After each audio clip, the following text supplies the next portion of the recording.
Buenos días, señores asociados, empresarios, señores expositores, invitados todos. La Asociación de Exportadores les da la más cordial bienvenida a este conversatorio de política y desarrollo económico que realizamos en el marco del Día del Exportador.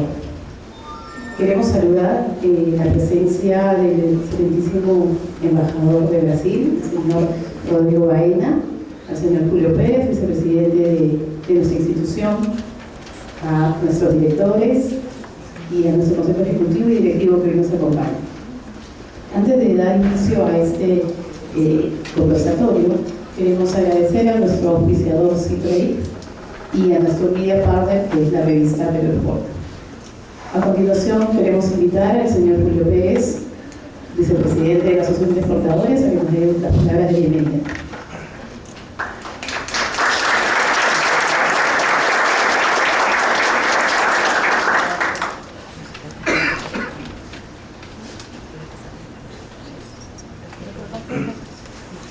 Muy buenos días a todos, estimados expositores, señor embajador de Brasil, directores, presidentes, ejecutivos de nuestra institución. Bienvenidos todos. En nombre de la Asociación de Exportadores, ADEX, y en el marco del Día del Exportador, agradecemos la presencia de tan distinguidos profesionales y reconocidos expertos en política y economía. La alta expectativa generada sobre los temas a tratar en este conversatorio no hace más que reflejar la preocupación del empresariado, especialmente del sector exportador, por las situaciones que nos están tocando vivir tanto en el plano nacional como internacional. A raíz de lo acontecido en nuestro vecino país del sur y lo que viene sucediendo en otras naciones del mundo, nuestro actual modelo económico ha entrado a una serie de cuestionamientos.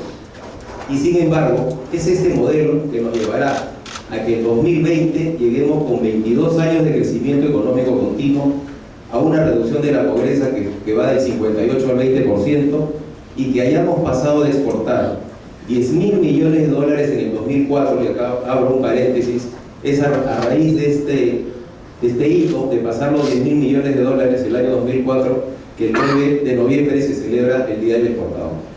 Entonces, desde 2004, de 10.000 millones de dólares, pasamos a exportar el año pasado 47.709 millones de dólares, donde las exportaciones no tradicionales, que son por las que más apuesta ADEX, representan el 28%, 13.223 millones. Si a esto le sumamos las exportaciones de servicios por 7.500 millones, el total exportado en 2018 ascendió a 55.209 millones. En contraposición a estos magníficos datos, encontramos que nuestra presión tributaria llega solamente al 15% del PBI, mientras que en América Latina llega al 24% y en países de la OCDE al 34%. Asimismo, encontramos vastos sectores de la población donde todavía existe una gran insatisfacción en la economía y el reclamo por un Estado que se muestra ausente en varios aspectos, donde la corrupción y la informalidad han sido y son moneda corriente. Y entonces, es ahí donde la pregunta cae madura. ¿Es el modelo económico el malo de la película? Los exportadores creemos que no. Lo que sí creemos es que necesitamos una serie de reformas y actos claves que transformen al Estado en solucionador de necesidades. Reformas que ayuden a formalizar la economía, que trabajen en mejorar el capital humano con un mayor compromiso en el plano educativo, que mejoren nuestra infraestructura, tan necesaria para abaratar los costos de exportación, que fortalezcan la seguridad jurídica y especialmente que modernicen el mercado laboral, donde millones trabajan en la informalidad al margen de cualquier protección estatal. Aquí se demuestra que lo altamente regulado no funciona y las personas se saltan la ley. Y también está demostrado lo que sí funciona, como es la ley que ha impulsado nuestra agroindustria a niveles jamás esperados. Ser empresario es un reto enorme. Ser empresario exportador hace que este reto sea aún mayor. El tratar de introducir nuestros productos a diferentes países, donde se hablan idiomas distintos, tratando de entender las respectivas idiosincrasias, muchas veces abismalmente diferentes a la nuestra, y competir con empresas extranjeras donde el Estado las provee de servicios e infraestructura del primer mundo, y a pesar de esto salir airosos, es realmente digno de realzar. Cada cierto tiempo les pregunto a los colaboradores de mi empresa, ¿por qué un ciudadano de otro país compraría nuestros productos si puede encontrar otros sustitutos y muchas veces a un menor precio? Y la respuesta no es tan fácil. Esto nos hace estar muy conscientes de que la empresa que no se adapte rápidamente a los cambios a todo nivel desaparecerá, y nos impulsa a ser mejores en todo sentido cada día de nuestras vidas. Las nuevas condiciones de los mercados hacen que los países receptores de nuestros productos exijan conocer la trazabilidad de los mismos, por lo que estamos sujetos permanentemente a auditorías tanto laborales, operacionales, comerciales y medioambientales. Nosotros los exportadores invertimos en nuestras empresas, capacitamos a nuestros colaboradores, pagamos nuestros impuestos y ayudamos enormemente a la formalización. Creo que hacemos nuestro trabajo y reconocemos esfuerzos notables por parte del Estado, especialmente en materia de promoción de las exportaciones. Sin embargo, esto no es suficiente. Como empresarios, nos preocupa que el reporte Doing Business diga que en este año se ha batido el récord mundial de reformas económicas y nosotros recién estamos tomando las primeras medidas a favor de la competitividad que tanto necesitamos. Como nación debemos evitar a toda costa que una gran cantidad de peruanos viva con una sensación de injusticia, que existan poblaciones disconformes por no contar con aspectos esenciales que les permitan lograr un mayor nivel de bienestar, que es a lo que aspiramos todos los seres humanos. Y es aquí donde el grado de coordinación entre las mismas instituciones del Estado debe mejorar muchísimo, así como las formas en que el Estado invierte los fondos de la nación. Es tarea de todos lograr un ordenamiento institucional nuevo, moderno, eficiente, de la mano de una economía dinámica, competitiva y justa que nos permita enfrentar los grandes retos que tenemos delante en medio del actual panorama de desaceleración en el crecimiento mundial. El deseo debe convertirse en acción y estas acciones en resultados.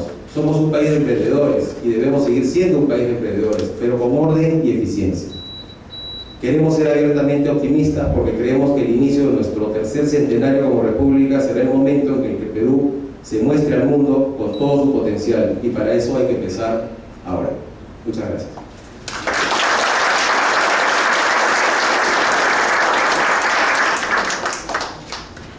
Muchas gracias a nuestro vicepresidente. Antes de continuar, queremos dejarles un pequeño video institucional. Bien, buenos días con todos, los auditores, señor embajador, nuestros distinguidos expositores. Vamos a iniciar nuestro primer conversatorio de política y desarrollo. Y el tema que nos ocupa el día de hoy es la relación que existe entre la política y la economía. Quizás los momentos de crisis como la actual nos llevan a revisar los paradigmas con los cuales analizamos las cosas. Una primera idea que solemos repetir es que la economía y la política en el Perú han caminado por cuerdas separadas. Hoy la crisis nos muestra que no es así. También a veces inconscientemente tendemos a separar el corto plazo del largo plazo. Y repetimos aquella frase de Keynes que en el largo plazo todos estaremos muertos. Y nos damos cuenta que a veces la muerte del largo plazo se decreta en el corto plazo. Y finalmente, en el análisis económico confiamos mucho en la competencia de los mercados, en el manejo de una política económica prudente, pero también tenemos que darnos cuenta que la capacidad que tenemos los peruanos para ponernos de acuerdo es muy importante. Construir reglas de juego, normas que nos permitan un futuro mejor y tener el compromiso de respetar esas normas, creo que es una tarea que también es muy importante en un sistema de desarrollo. Pero bueno, no se trata de que yo me extienda en el análisis, mi rol es ser presentador de nuestros distinguidos invitados. Y vamos a empezar el análisis de la situación actual del Perú desde una perspectiva política. ¿Y quién mejor para hacer ese análisis que Jaime Daltaos? Es un reconocido analista político, él es antropólogo de formación, tiene una maestría en la Universidad Católica del Perú, es muy reconocido en su labor como periodista, analista, entrevistador, y sobre todo ha sido un observador muy cercano de las crisis que ha sufrido el Perú recientemente. Por favor, le damos con un fuerte aplauso a Jaime para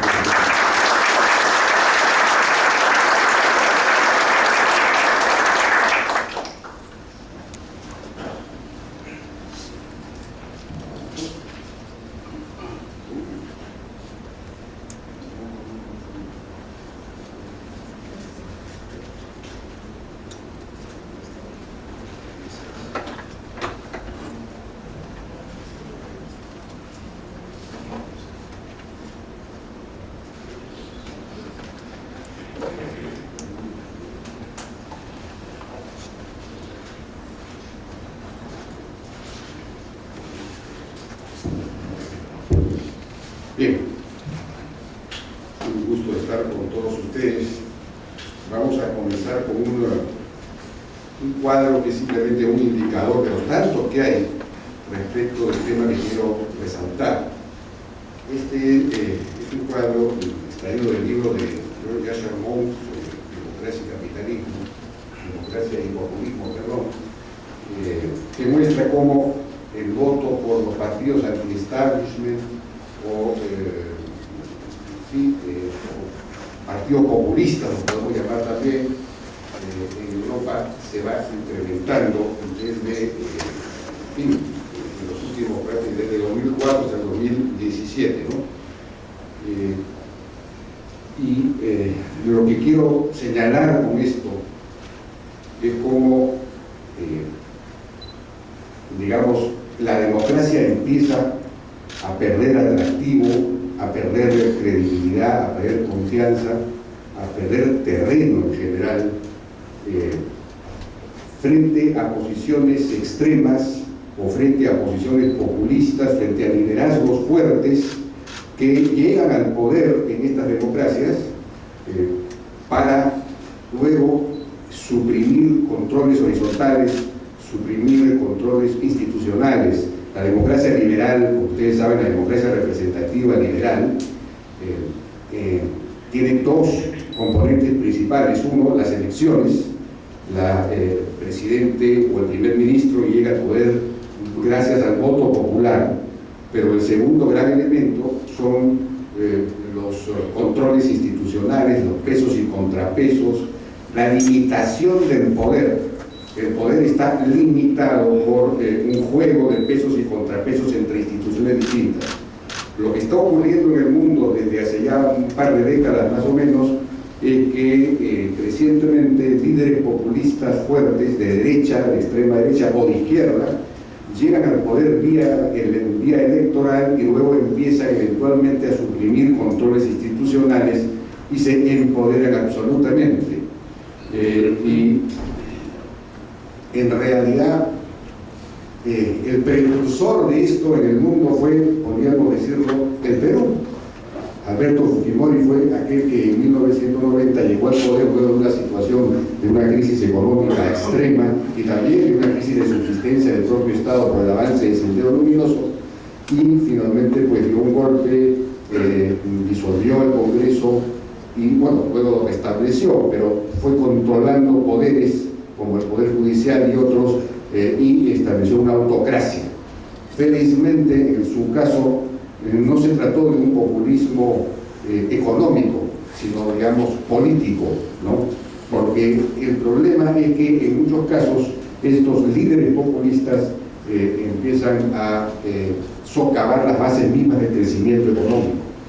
Esa es una tentación porque hay dos causas principales para que la democracia haya empezado a perder terreno y haya empezado a perder credibilidad entre los ciudadanos.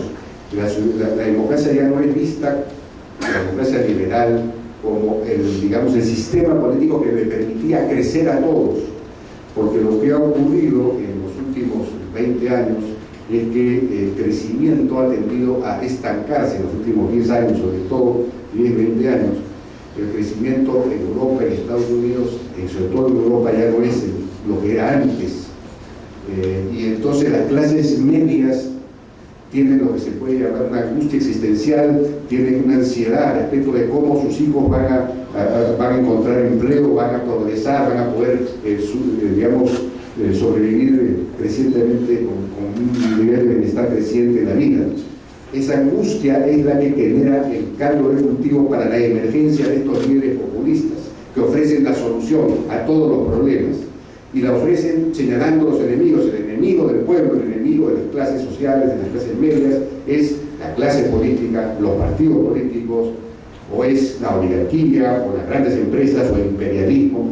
El mecanismo populista es muy claro, divide a la sociedad en dos: el pueblo, que es, sano, por decirlo así, y honesto, y una élite y un enemigo del pueblo, que se ha encaramado encima de la sociedad o del poder y que se aprovecha del pueblo. Este puede ser la clase política, la corrupción, puede ser una clase económica, en fin.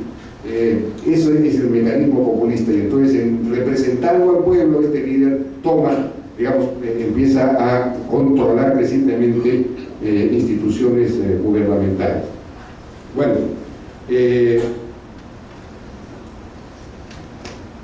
nosotros hemos tenido, no solamente a Fujimori, pero en el último año y medio, o los 2 años, hemos tenido un fenómeno también de populismo político, felizmente no económico, en el cual, digamos, el presidente Vizcarra, de alguna manera, logró disfrazar u ocultar deficiencias de gestión y problemas de crecimiento económico sobre la base de una lucha contra el Congreso, contra la corrupción, que tenía justificación por un lado, pero por otro lado él la aprovechó claramente para aumentar su popularidad, y esta lucha, esta confrontación finalmente terminó en la disolución, a mi juicio, inconstitucional del Congreso.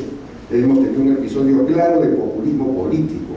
En este momento tenemos a un presidente que es un dictador legal, se supone que es legal, aunque vamos a ver si es que cómo se pronuncia al final el Tribunal Constitucional. Es un dictador temporal durante 6 meses por lo menos, durante los cuales él puede gobernar mediante decretos de urgencia, sin el Congreso. Si esto se constitucionaliza, no sería un fenómeno de populismo, pero si no se constitucionaliza, sí lo es claramente. Entonces, la pregunta que tenemos que hacernos es: ¿va a aprovechar el presidente Vizcarra este interregno en el cual él puede gobernar mediante decretos de urgencia para sacar adelante las reformas económicas, laborales, etcétera, que el país necesita para volver a crecer a tasas altas, y impulsará las reformas políticas e institucionales que el país también necesita y que él empezó a impulsar, en verdad, hay que reconocerlo? Esa es la primera pregunta, porque para, digamos, defender a la democracia liberal de los ataques populistas, de las tentaciones populistas, es indispensable 2 cosas. Una, volver a crecer a tasas altas para que las clases medias emergentes y las clases emergentes no sientan, digamos, la angustia del futuro y entonces no le entreguen todo el poder a un líder populista que quiera convertirse en dictador, ¿no? Es fundamental entonces volver a crecer, y es fundamental reformar la propia democracia para que la democracia sea una democracia funcional, eficiente, que resuelva problemas. Hay que resolver los problemas de la democracia. Tenemos que tener un sistema de partidos que funcione. No tenemos un sistema de partidos, en fin. Y tenemos que resolver los problemas de gobernabilidad y las relaciones entre ejecutivo y legislativo. Bueno, entonces el presidente Vizcarra va a aprovechar este interregno para avanzar en esas líneas, y la respuesta que podemos dar es que probablemente no mucho. Tenemos una señal en su discurso ante su discurso pasado, también el presidente del Consejo de Ministros, cuando el presidente del Consejo de Ministros anunció su plan, digamos, de gobierno, y lo que podemos decir es que hubo una vaga mención a las reformas políticas. Se suponía que las reformas políticas y la reforma del sistema judicial eran las dos grandes, digamos, campañas, los 2 grandes objetivos del gobierno. Pero al parecer, disuelto el Congreso, estos 2 grandes objetivos como que se han diluido. Uno pudiera pensar que de repente era un pretexto para luchar contra el Congreso. Pero en fin, en todo caso no se mencionó casi las reformas políticas, ninguno de los 2 mencionó de hecho nada, no hubo una evaluación acerca del avance de la reforma judicial o del sistema judicial, que es fundamental, incluso para consolidar la propia economía de mercado. Necesitamos un buen sistema judicial. No hubo ninguna evaluación acerca de cómo estamos en ese proceso. Tampoco hubo una evaluación acerca de cómo estamos en la reforma, por ejemplo, de la implementación de la ley del servicio civil, que es fundamental para tener un Estado meritocrático, un Estado eficiente. Sin un Estado eficiente, le estamos diciendo todos los días que este Estado no funciona, que este Estado no ejecuta, no tiene capacidad de gestión. Bueno, pues se requiere que el Estado sea un Estado profesional, meritocrático. Eso estaba garantizado por esta ley de servicio civil. Y se está avanzando, se está aplicando. Debería haber un informe, digamos, regular sobre cómo estamos avanzando en ese terreno. No hubo consideración al tema. Tampoco se mencionó nada en ese discurso respecto de los programas de simplificación administrativa en los cuales se ha embarcado, se supone, el gobierno. La Secretaría de Gestión Pública de la Presidencia del Consejo de Ministros lleva a cabo todo este programa de simplificación llamado ACR, análisis de calidad regulatoria de las normas. Esto debió haber un informe acerca de cuánto hemos avanzado, qué falta, también los análisis de impacto regulatorio que iban a comenzar este año, se suponía que es más importante aún de todas las normas.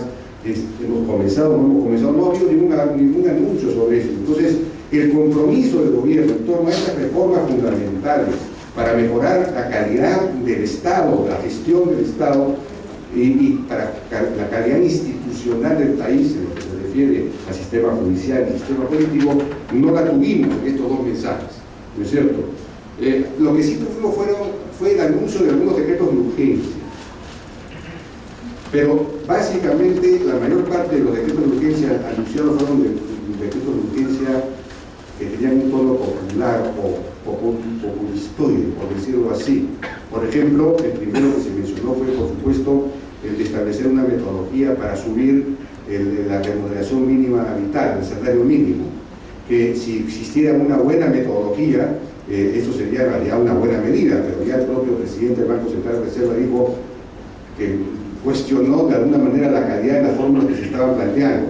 Creo que no necesariamente eran mejores, algo así dijo. Luego anunció un aumento del salario mínimo vital en el primer trimestre del próximo año, sin que sepamos que se haya incrementado la productividad de la economía como para sustentar eso. O sea que fue un anuncio pues, de carácter populistoide, por decirlo así. Luego el presidente también anunció esta ley, este decreto de urgencia sobre que ya se publicó, además, ya se publicó, me parece que todavía no se ha publicado. No, ya se publicó sobre los medicamentos genéricos, ¿no es cierto? Para obligar a las farmacias, a las cadenas de farmacias a tener un stock determinado de un cierto número de medicamentos genéricos, que como se ha dicho varias veces, esto en realidad va a perjudicar a todas las pequeñas boticas y farmacias que no están aglutinadas en torno a esta gran cadena que es Infarma y Cafarma, ¿no es cierto? Pero lo que sí es verdad, sin embargo, es que en ese decreto de urgencia se establece que el Estado creará, digamos, implementará un operador logístico central que compre y pague los medicamentos y los distribuya.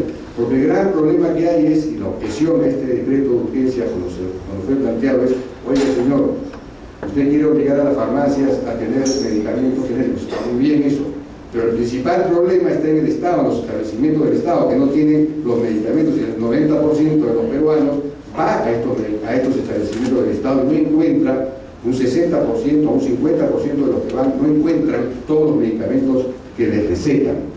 Entonces, eso, comience usted por ahí, comience por casa, arregle su problema interno, porque dinero hay, el problema es que hay corrupción, hay ineficiencia.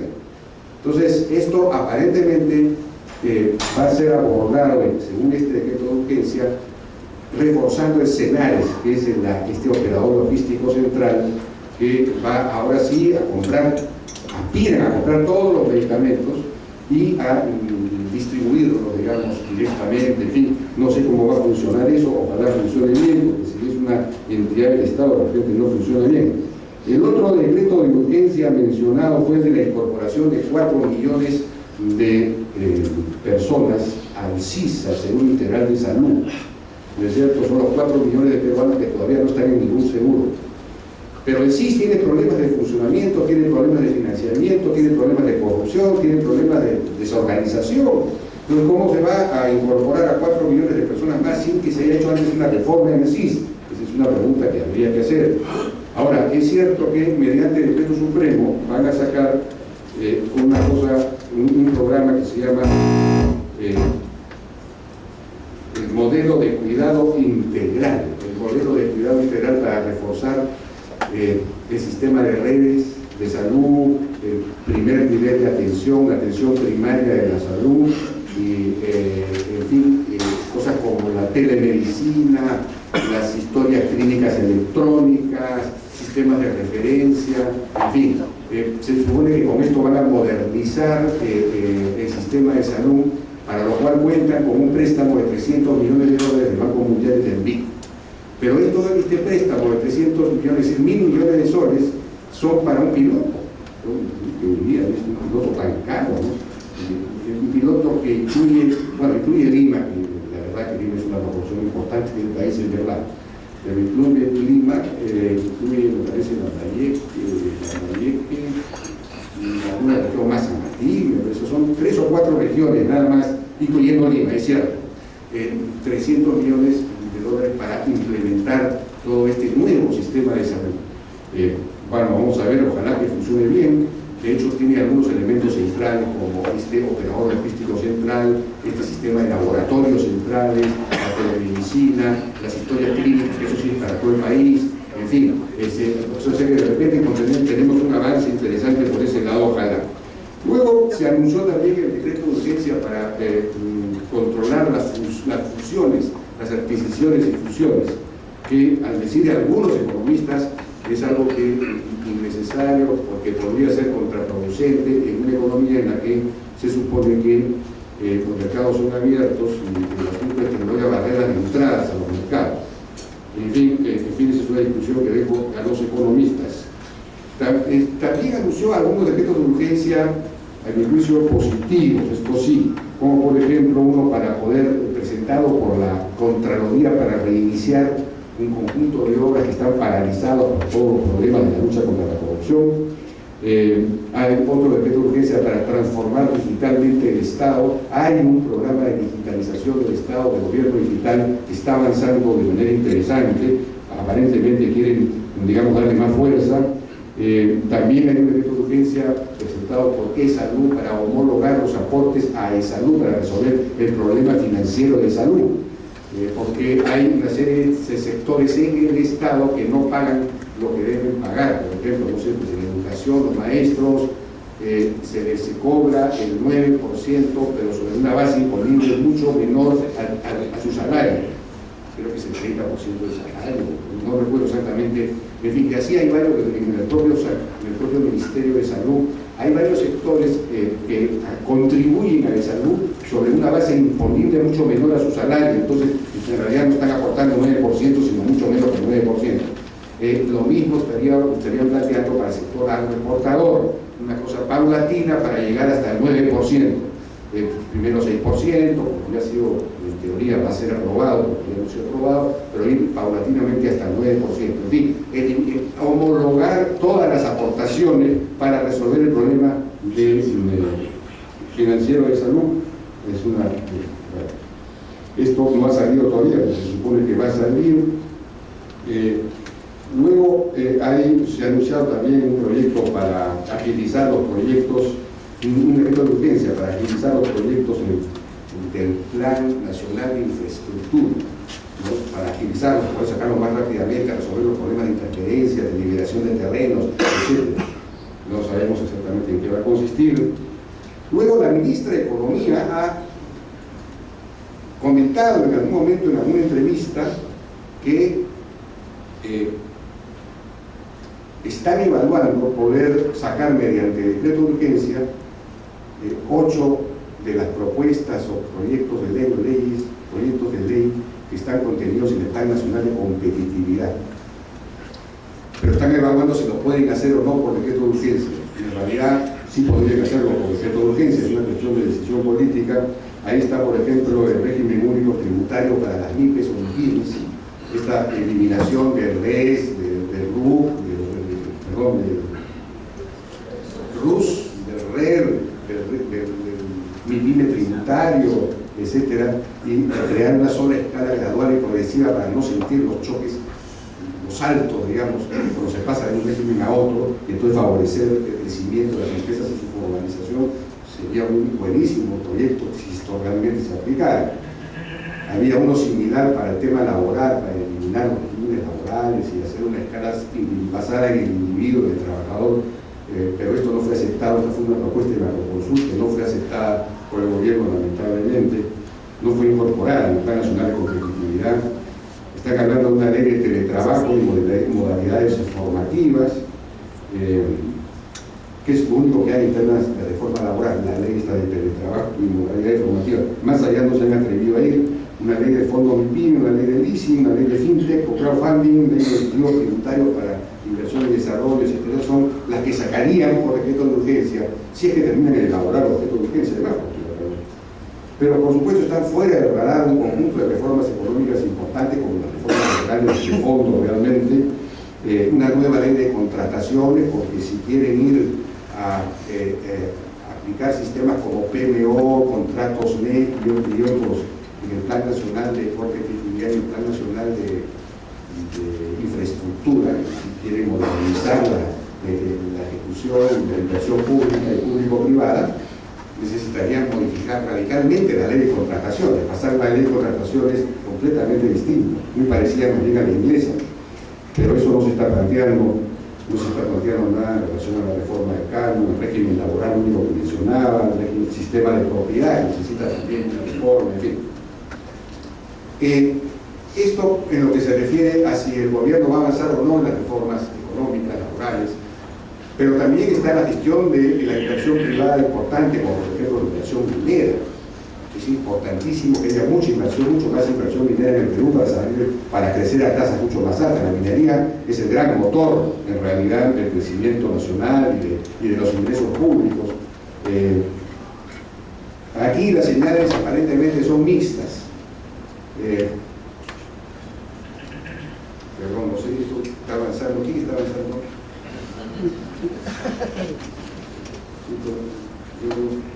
Está avanzando solo. Qué raro. Yo veo que tú estás mirando y no tiene nada que ver con lo que estoy diciendo.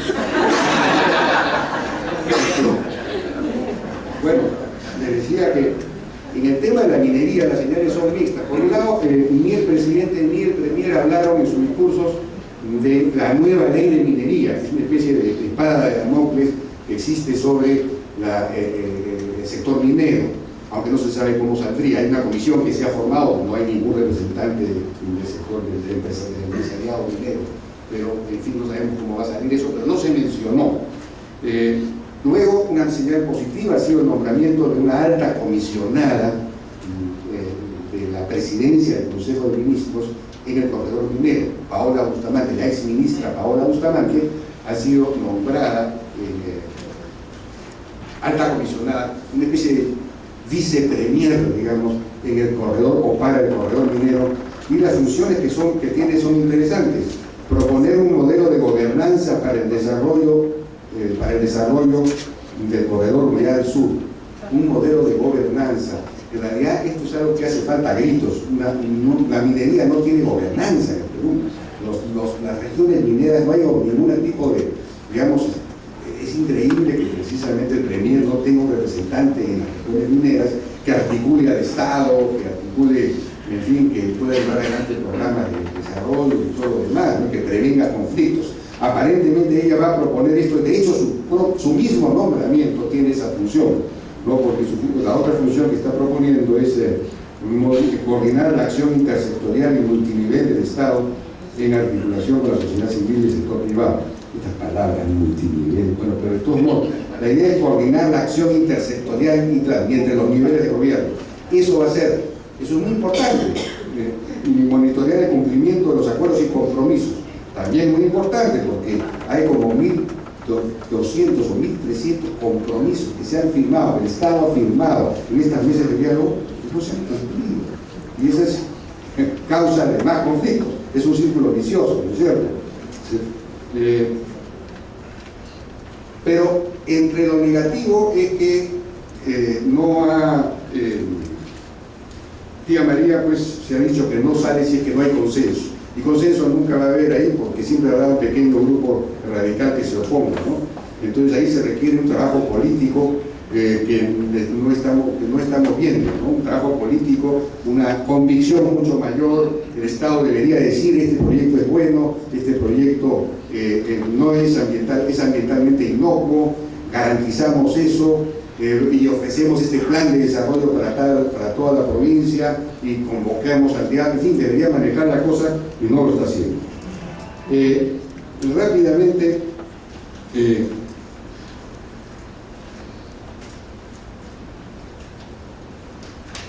ya tenemos muy poco tiempo. Respecto del Congreso, el Congreso es un Congreso, va a ser un Congreso fraccionado, como vamos a ver. Entonces la pregunta es si el Congreso va a tener la capacidad de consensuar una agenda, Congreso complementario, ¿no? Una agenda de reformas políticas, las reformas políticas pendientes, y de reformas económicas, las que el gobierno no haya querido aplicar, ¿no? Y entonces es difícil, porque va a ser un Congreso fraccionado, muy poco tiempo de preparación, mucha gente novata. Vamos a ver si se pueden poner de acuerdo, si quieren una agenda, ¿no? Las reformas políticas pendientes son muy importantes, porque son las que tienen que ver con la gobernabilidad. No solamente están hablando del restablecimiento de la bicameralidad, bien, lo único que quieren hablar es del restablecimiento de la bicameralidad y de eliminar la inmunidad parlamentaria. Pero hay un par de proyectos de ley, por lo menos planteados por la Comisión Tuesta, que son muy importantes. Uno, que las elecciones del Congreso se hagan junto con la segunda vuelta presidencial. Esto para que el presidente tenga muchas más probabilidades de tener mayoría parlamentaria. Porque ya está visto en la historia del Perú que cuando un presidente no tiene una mayoría opositora, no termina su gobierno, o algo pasa, se interrumpe constitucionalmente el tema. Entonces se necesita que el presidente tenga la mayor probabilidad posible de tener mayoría parlamentaria para que pueda gobernar. Esta ley es fundamental, tiene que ser aprobada ahora para que el siguiente gobierno no vuelva a caer en la misma trampa de gobernabilidad que ha caído este, ¿no? Y la otra es que los proyectos que son observados por el Congreso, por el Ejecutivo, los proyectos de las leyes observadas por el Ejecutivo, el Congreso tenga, para poder insistir en ellas, tenga que insistir con los 2/3 del número de congresistas, y no con la mitad como es ahora, para reforzar el poder de veto presidencial, para que el presidente tenga poder de veto ante leyes populistas o leyes inconvenientes por alguna razón, ¿no es cierto? Entonces eso es fundamental. Como es el tema de casi con todos los países de América Latina, el presidente tiene un poder de veto equivalente a los 2/3 o las 4/5 partes del Congreso para poder insistir. Esas dos leyes por lo menos son fundamentales. Ahora, vamos a ver si el Congreso pues se puede poner de acuerdo en torno a eso. Y también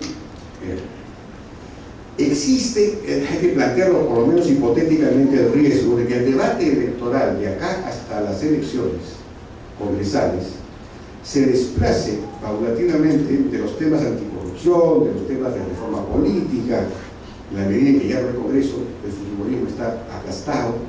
En esa medida ese tema ya no deja de ser, digamos, un caballito de batalla, y se pueda desplazar la agenda de discusión política de eso al tema del modelo económico, digamos, de alguna manera alentado por el proceso de cambio constitucional que hay en Chile. Es decir, en qué medida el cambio constitucional en Chile el proceso chileno podría de alguna manera contagiar el debate político peruano, y que esto termine influyendo en lo que pueda hacer el siguiente con el Congreso complementario.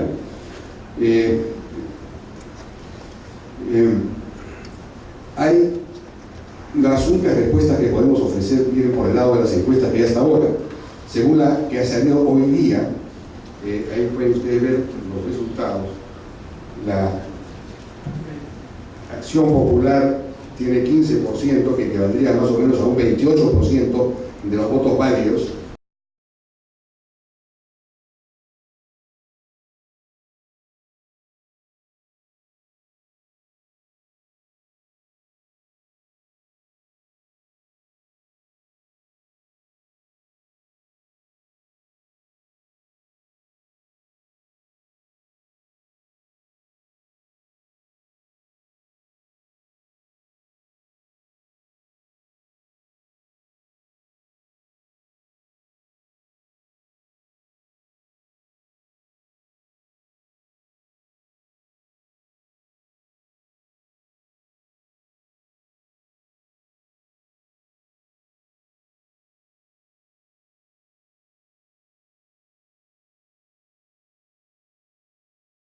pero la Valencia es la opuesta. Eso es toda la diferencia que hay entre Chile y el Perú respecto a este asunto. Entonces, la mayor parte de los chilenos tienen que pagar impuestos y en muchos casos tienen que hacer pagos por servicios sociales como salud, AFP, etc. En cambio, en el Perú, la mayor parte de las personas no pagan impuestos, o pagan impuestos porque están en la informalidad o no tienen que hacer estos pagos, por ejemplo, a la seguridad social, etc. Sino que, por ejemplo, tienen el SIS. El SIS, que dicho sea de paso, funciona mejor que salud. Y entonces, evidentemente... Lo que yo voy a hacer, en realidad, es más que nada una exposición un poquito didáctica. Darle un poquito de contenido de análisis para comparar lo que ha pasado en otras oportunidades cuando ha habido crisis políticas en el Perú. Y para eso, en realidad, lo que he utilizado es un modelo de equilibrio general que vengo ya utilizando por muchos años, no solamente en el Perú, sino en diversos lugares de Latinoamérica y en el África.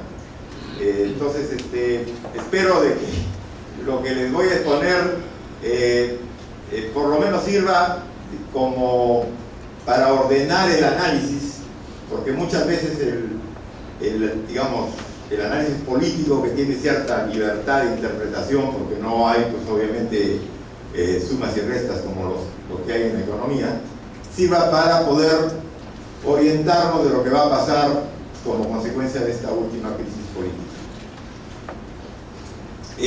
Bueno, comencemos con algo que, bueno, ya también lo ha dicho Jaime, pero siempre es bueno repetirlo, porque es algo que yo espero que no olvidemos, ¿no? Que es el éxito del modelo económico vigente, ¿no? Entonces aquí tenemos una historia desde el año 90 hasta el último dato disponible del INEI, que es el segundo trimestre del año 19, y podemos ver de que el crecimiento ha sido de 238%. Nunca he visto en la historia del Perú, solo para comparar, en la época del año, digamos, 68, cuando se instauró, digamos, un sistema socialista en el Perú con régimen de Velasco, Alvarado, hasta, digamos, el año en que terminó el primer gobierno de Alan García, solamente habíamos crecido en ese interregno de aproximadamente 22 años, habíamos crecido 48%. O sea, eso les da una idea de lo que se ha logrado en estos años, ¿no? 238 significa que prácticamente hemos crecido 3 veces digamos, el PBI. Claro, es menor si te tomas en cuenta si fuera en per cápita, pero eso da una idea del extraordinario crecimiento que se puede ver no solamente en el PBI, sino en el nivel de exportaciones, que ya lo acaba de mencionar en la introducción del presidente, y en cualquier otra idea, pobreza, distribución del ingreso, o donde se le mire, hay progreso. ¿Es suficiente? Probablemente no. Pero que ha habido progreso, eso no lo puede negar, es una cosa objetiva. Bueno, yo lo que voy a hacer es un poquito más avanzar, escarbar un poquito más en cómo va ese crecimiento. Y para eso se utiliza lo que se llama el PBI potencial, que es la línea roja, y alrededor del PBI potencial se dan los ciclos económicos, ¿no? Que eso es muy importante para el análisis económico de lo que pasa. ¿Por qué? Porque el PBI potencial, que es más tendencial, está definido por el nivel de inversión y el aumento de productividad. Y eso asociado obviamente al aumento de trabajo. Entonces, cuando vemos la línea roja, tenemos que pensar en cómo está aumentando la productividad y cómo está aumentando la inversión. En Perú, esto ha sido el motor, la inversión. En cambio, los ciclos económicos, que son la línea azul, que gira alrededor del PBI potencial, está más determinado por las variables de corto plazo. Por ejemplo, cómo van los precios internacionales de los commodities, cómo está la inflación, cómo está la tasa de interés. Son variables por tipo de cambio, que esos son los que determinan los choques que determinan el ciclo económico de una economía. Y solamente para que ponerlo claro qué significa eso, es sobre todo los empresarios. Cuando los empresarios comienzan a producir mucho, se acumulan inventarios. Y cuando se acumulan inventarios, inmediatamente se paraliza la producción hasta restaurar el nivel adecuado. Eso es justamente el ciclo económico. Y eso se da en todas partes. Y por eso es que un análisis de lo que pasa en la economía o lo que ha pasado en la economía es importante diferenciar. Una parte que es el PBI potencial, que definitivamente son decisiones de mediano y largo plazo, porque es de inversión, es el aumento de la productividad, es de inversión en educación, capital humano. Y otra cosa es el ciclo económico, que son variables de corto plazo. Para eso, para regular el ciclo económico, disminuir las oscilaciones, las amplitudes o el tiempo de duración del ciclo, se utiliza la política monetaria y la política fiscal. Entonces, eso es lo que tenemos que analizar, qué es o cómo el gobierno, en el momento que se produce la crisis política, cómo reacciona para poder, en una primera instancia, regular el ciclo económico, pero sobre todo pensar en el largo plazo, que es lo que nos da la inversión o el PBI potencial. Eso es básicamente lo que voy a tratar de hacer en mi exposición. Para poder ver mejor, porque como ven, aquí se confunde el ciclo económico del PBI potencial, le tomamos la derivada, o sea, las tasas de crecimiento, y ahí sí se puede observar muy claramente los ciclos económicos. Entonces podemos ver, este fue el momento en que Fujimori disolvió el Congreso, como se llama, el autogolpe. Esta parte de acá fue cuando Fujimori renunció, y esta parte de acá es cuando Vizcarra de forma fáctica disuelve el Congreso. Entonces podemos ver de que la situación en cada uno de estos sucesos ha sido diferente, tanto en lo que se refiere al PBI potencial como al ciclo económico. Y eso es lo que queremos analizar. ¿Por qué? Porque dependiendo de las decisiones que implica la, digamos, crisis económica, o sea, porque hay un cambio, cuando hay una crisis significa que hay un cambio, ese cambio, ¿qué va a significar? Si es pro inversión, en otras palabras, transmite confianza al inversionista, entonces comienza un crecimiento sostenido. Independiente del ciclo, que como les digo, va a depender mucho ya de la política monetaria y de la política fiscal de corto plazo. Entonces podemos ver cómo eso ha sido diferente. Para que tengan una idea, en estos primeros años de Fujimori, el potencial de crecimiento era de 5%. Luego, con el agotamiento de las reformas, entramos a una, digamos, disminución que coincidió justamente con esta renuncia, y luego el boom de los precios de los commodities nos permitió iniciar un nuevo crecimiento sostenido, que fue los años del segundo gobierno de Alan García, pero luego, por una serie de motivos, por ejemplo, algo ha habido de la crisis financiera del 2008, comenzó una desaceleración del crecimiento potencial motivado por, yo diría, una serie de deficiencias acumulativas en el modelo económico, ¿no? O sea, Jaime mencionaba la sobreregulación que hemos vivido, que han motivado falta, por ejemplo, de flexibilidad laboral y otra serie de reformas que han motivado una desaceleración del PBI potencial. Pero además de eso, es importante ver qué es lo que ha pasado en cada periodo con el ciclo económico, y ahí sí hay que darle un poquito más de interpretación a lo que ha pasado. Y para eso puedo utilizar este pequeño esquema de análisis. No es completo, pero por lo menos ayuda a entender lo que ha pasado en esos periodos. Bueno, mi hipótesis es de que la crisis económica, o sea, la crisis política, tiene dos impactos. Uno en el ciclo económico y otro en el PBI potencial, o sea, en el mediano plazo. Y ambos son importantes. ¿Por qué? Porque en el ciclo económico uno puede generar cambios que se trasladan a largo plazo en el PBI potencial. Entonces ahí estaríamos en el peor de los mundos. Por eso es que, creo que Carlos, tú mencionabas de que en el largo plazo vamos a estar todos muertos, pero la muerte la estamos creando ahora, y eso es justamente lo que quiero yo transmitir, ¿no? Entonces, lamentablemente, el impacto de una crisis política en el corto plazo está muchas veces, si no diría siempre, influida por lo que está pasando en el escenario mundial. Perú es un país muy dependiente del ciclo económico mundial y por lo tanto es muy importante observar qué es lo que está pasando en el mercado internacional, especialmente por nuestras exportaciones, para saber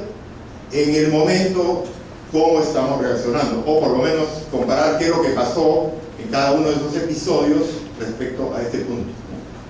Y los otros dos puntos sí son,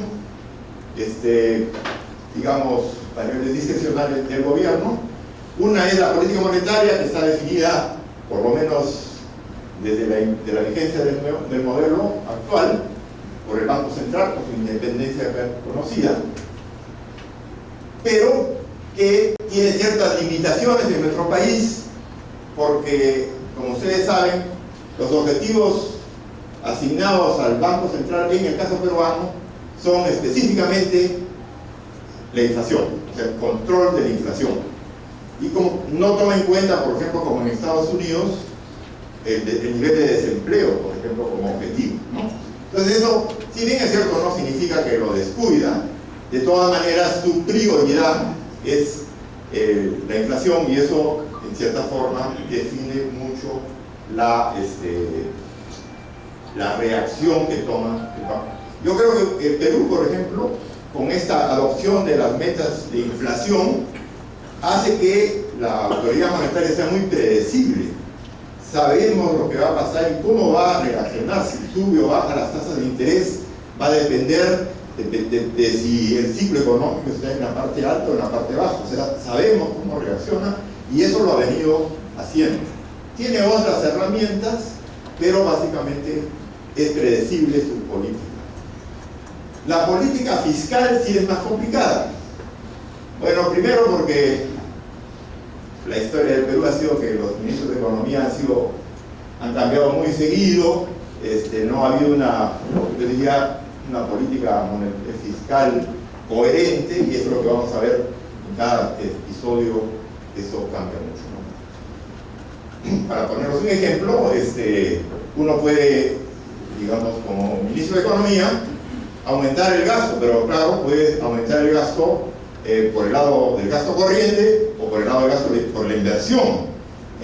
Los impactos son totalmente diferentes, por lo tanto eso es muy importante tomar en cuenta cómo reacciona, y eso lo ha venido diciendo Jaime, estas medidas populistoides o como quiera llamarse, ¿no? Están asociadas normalmente al gasto corriente, ¿no? Aumento de salarios, universalización del CIS, ese tipo de cosas. Entonces uno ya puede analizar el impacto que va a tener eso, ¿no? Normalmente aumento del gasto corriente, si no está acompañado de un buen financiamiento, ¿no? Como fue el caso, por ejemplo, del CIS, que no es contributivo, eso genera, tarde o temprano, déficits. Esos déficits hacen que aumente la deuda, y sabemos perfectamente que, como lo hemos visto en el Ecuador, en Bolivia y en muchos otros, no decir Argentina y Venezuela, eso conduce a una crisis de todas maneras.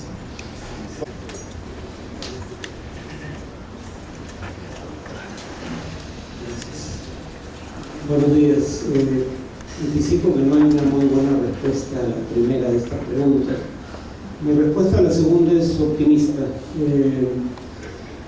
Sobre la primera, sí hay problemas comunes. El tema es que ninguno de estos es condición suficiente para explicar movilizaciones masivas en varios países. En general, la tasa de crecimiento regional se viene reduciendo, al igual que la tasa de crecimiento a nivel global. Y claro, eso está asociado a menor creación de empleos, a menores recursos disponibles para lidiar con demandas sociales, pero si la economía bastara para explicar protestas, ¿por qué no hubo protestas durante la gran recesión internacional? No hubo nada comparable a lo que estamos viendo ahora. Entonces la economía es un factor de fondo como la desigualdad, pero reitero, ninguno de estos factores por sí solo explica el estallido en ningún caso particular. En general son condiciones de posibilidad, hacen más probable que algo así ocurra, pero no son explicaciones suficientes. Ahí tienen los datos de cómo se reduce la tasa de crecimiento en América Latina promedio con el paso del tiempo. Este año el crecimiento según el Fondo Monetario sería 0.6%, en un contexto en el que es posible una recesión internacional el próximo año. Digo posible, no es un hecho consumado. Y ahí indico algunas variables que sugieren la posibilidad. Ahora, el tema de la baja tasa de crecimiento habría que unirlo con el estallido del mayor escándalo de corrupción en la historia de la región. No es un escándalo de corrupción común de Lavallato, es uno de los más grandes jamás registrados a nivel mundial y es transnacional. Lo menciono porque, según parece, esto es algo que les sugiero a mis alumnos que investiguen y ninguno todavía ha tomado el reto de hacer esto en tema de tesis. Pareciera que la sensibilidad social frente a la corrupción es mayor en tiempos de desaceleración económica. Por ejemplo, en el caso de Lula da Silva en Brasil, rara vez se recuerda que él, antes del caso Lavallato, bueno, el caso Lavallato estalla con su sucesora, pero empieza durante su gestión, empieza antes incluso, pero hubo un escándalo de corrupción significativo, el caso del Mensalao, pero en una época en donde la economía brasileña crecía a tasas altas y Lula tenía niveles de aprobación que estaban entre 70 y 80%. En ese contexto, el escándalo de corrupción pasó virtualmente desapercibido. América Latina es, junto con el África subsahariana, la región más desigual del mundo. La desigualdad suele estar asociada a altos niveles de desigualdad, a polarización política y a lo que se da a llamar mercantilismo, digamos, acceso privilegiado de grupos de interés a las decisiones políticas.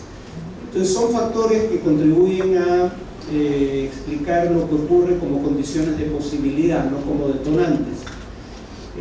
Sobre el caso ecuatoriano, la tragedia en el caso ecuatoriano es que una medida que en mi opinión iba en la dirección correcta, la eliminación del subsidio generalizado a los combustibles, digamos, si bien era una medida positiva a mediano y largo plazo, sus costos distributivos a corto plazo ayudan a entender el problema. Además, en el caso ecuatoriano, la causa es claramente el paquete de austeridad y, sobre todo, dentro de ese paquete, la eliminación del subsidio a los combustibles. Es un subsidio regresivo en cuanto a su efecto distributivo. Subsidia más al que más tiene. Digamos, al pobre en materia de transporte le subsidia el pasaje en bus, pero al rico le subsidia llenar el tanque de una 4x4, una camioneta deportiva, y obviamente el beneficio es mayor. Por no mencionar su costo de oportunidad, en lugar de subsidiar el combustible, sobre todo a sectores de altos ingresos, el Estado podría haber dedicado esos recursos a construir hospitales, por ejemplo. Por no mencionar que parte del subsidio ni siquiera queda en la economía local, como nos pasó a nosotros cuando teníamos un subsidio similar. Parte del subsidio de los combustibles se va en contrabando de combustible a países vecinos, Perú y Colombia, en el caso de Ecuador. Por no mencionar el hecho de que estos subsidios terminan creando problemas fiscales que llevan al tipo de ajuste que intenta hacer el gobierno de Lenín Moreno.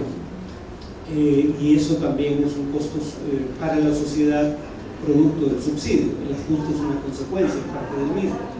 Ahora, la razón por la que una medida que en principio es positiva podría haber llevado a las manifestaciones que hemos visto es que se da en un contexto de otras medidas, bueno, además de que tiene un costo por sí misma para toda la sociedad en el corto plazo, se da un contexto de medidas adicionales que nuevamente, pudiendo ser positivas a mediano y largo plazo, en el corto plazo tenían un efecto distributivo probablemente regresivo. Flexibilización del mercado laboral, los grupos sindicalizados lo veían como una pérdida de derechos adquiridos, reducción de impuestos a sectores de altos ingresos, digamos, la reducción de los aranceles a las importaciones de bienes de capital, por ejemplo. Que nuevamente el argumento era, esto va a generar inversión, la inversión generará crecimiento y empleo en el futuro, y por ende también mayores salarios. Pero en el corto plazo está reduciendo el subsidio a toda la sociedad, incluyendo a los sectores de menores ingresos, mientras reduces impuestos a sectores de altos ingresos. Esto era percibido como injusto. Si el gobierno probablemente hubiera empezado por donde ha terminado, con una reducción parcial del subsidio de los combustibles, que por ejemplo mantuviera el subsidio al transporte público, por ejemplo, el ahorro fiscal obviamente hubiera sido menor, pero probablemente la decisión hubiera sido políticamente sostenible. Ahora el gobierno se ha visto obligado a eliminar el subsidio y está negociando medidas alternativas con, sobre todo la CONAIE, la Confederación de Nacionalidades Indígenas del Ecuador, que es quien encabezó las movilizaciones. El caso chileno es un caso, a diferencia de Ecuador, donde esto ya había pasado antes y era previsible, el caso chileno es un caso único y paradójico, ¿no? La desigualdad de ingresos se redujo durante este siglo en Chile, contra lo que se suele creer. Chile no se ha vuelto más desigual en buena parte del siglo XXI, se ha vuelto menos desigual. Las sociedades altamente desiguales, como sigue siendo Chile, suelen tener niveles relativamente bajos de movilidad social. O sea, movilidad social indica qué probabilidad tiene una persona de ingresos medios de pasar eventualmente al estatus de una persona de altos ingresos o de bajos ingresos. La movilidad social puede ser ascendente o descendente. Chile tiene altas tasas de movilidad social, contra lo que se suele creer, por no mencionar que tiene un ingreso per cápita ya propio de un país de ingresos altos, $16.000, mayor aún si se mide por paridad de poder de compra. ¿Cuál es entonces el problema? Algunos dirían, bueno, si Chile es un país de altos ingresos, su punto de comparación ya no debiera ser una región de ingresos medios como América Latina. Bueno, entonces el paso dado que toman fotos, yo no tengo problema con que se distribuya luego el PowerPoint, está a disposición de los organizadores del evento, quien quiera acceder a él, por mí no hay ningún problema. Chile, digamos, debería ser comparado probablemente con países de altos ingresos, básicamente los países de la Organización de Cooperación y Desarrollo Económico, la OCDE, a la que ya pertenece Chile. Medido de esa manera, Chile tiene una presión tributaria que en promedio es bastante menor que la de la OCDE, o sea, el grupo de países desarrollados fundamentalmente. El promedio de la OCDE es 34%, en Chile es 20%, y la tributación en Chile no es particularmente progresiva, depende mucho de impuestos indirectos como el IVA, nuestro IGB. El gasto social chileno no es bajo para estándares latinoamericanos, pero sí es bajo para estándares de la OCDE, donde el promedio es 20% y en Chile es 11%. Y pese a reducir la desigualdad de ingresos, en 2015 Chile seguía siendo uno de los países más desiguales de América Latina, sexto, y del mundo, 14º.